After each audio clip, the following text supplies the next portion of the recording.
As a cyclist, you'll be changing gears on a road bike constantly. It's vital your gears are changing efficiently to really get the most out of your bike. Here's how to fix common gear shifting problems easily. Before completing the repair, you'll need a few things: a screwdriver, a 9mm spanner or a 5mm Allen key, depending on the bike. Make sure you check your bike and your owner's manual to see which sizes you need. Firstly, check whether the chain is on both the larger cog of the front gears and the smaller cog on the rear gears. Unscrew the pinch bolt, which secures the gear cables, and twist your tube power adjusters in.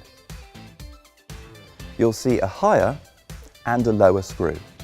The higher limit screw has the letter H on it. The lower limit screw is identified by an L. Turn the higher limit screw in line with the smaller cog on the rear gears. Push the rear derailleur. Do you hear a clicking noise? This means the chain is trying to come off into the wheel. Next, turn the lower limit screw in with your screwdriver so that it's in line with the jockey wheel. And again, push the rear derailleur. You'll no longer be able to hear that clicking noise and it'll spin smoothly. Now let's pull the cable through and tighten up the pinch bolt. We're trying to get the jockey wheel to line up with every cog. Try not to pull too little or too much cable through.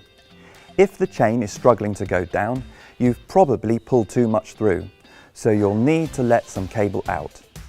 If it won't let you pull any more through, the power adjuster will help you make any final adjustments to the tension of the cable.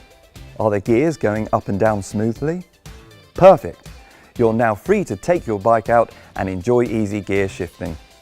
If you have any questions regarding how to adjust your road bike's gears, just pop into your local Halfords store and we'll be happy to help.